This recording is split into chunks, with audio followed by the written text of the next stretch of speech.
ఈ భూమి మీద బ్రతుకుతున్న ప్రతి మనిషి మా ఇష్టం మా ఇష్టం మా ఇష్టం అంటున్నారు కదా. అసలు ఏది నువ్వు చేయగలవు, ఏది నువ్వు సృష్టించావు, ఏది నువ్వు స్థాపించావు? ఈ బ్రతుకు నా ఇష్టం అన్నావు కదా. ఈ బ్రతుకు నువ్వు అనుకుంటే వచ్చిందా? ఈ రోజు మనం అనుభవిస్తున్న ఈ జీవితం, ఈ బ్రతుకు మనం అనుకుంటే వచ్చిందా? రాలేదు. ఈ రోజు భూమి మీద మనందరం కూడా చాలా ఇష్టాలు నెరవేర్చుకుంటున్నాం. ఒకరికి స్వీట్ అంటే ఇష్టం, ఒకరికి ఫ్రూట్ అంటే ఇష్టం, ఒకరికి హాట్ అంటే ఇష్టం. ఒక్కొక్కరికి ఒక్కొక్క ఇష్టం కదండి, అందరికి ఒకే ఇష్టం ఉండదు. ఇప్పుడు మన ఇష్టాలు, మాంసం అంటే మన ఇష్టం అన్నాం కదా. మీరు అనుకుంటే ఈ ప్రకృతిలో మాంసం ఉందా?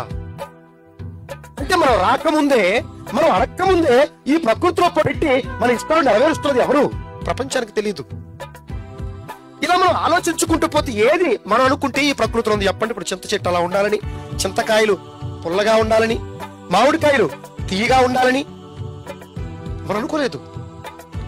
ఒక మాటగా మాట్లాడాలంటే అసలు ఇక్కడ ఈ ప్రకృతిలో కానివ్వండి, మన జీవితంలో కానివ్వండి, మనం ఏమి చేసుకోలేదు, మనం అనుభవిస్తున్నది ఏది కూడా మనం చేసుకోలేదు. ఇలా ప్రతి మనిషి కూడా అండి, వాళ్ళు అనుభవించేది వాళ్ళది కాదు, మనం అనుభవించే జీవితం మనది కాదు, దేవుడిచ్చిందని మనం అనుకుంటే మరి నా ఇష్టం అంటే ఏంటండి? మనిషి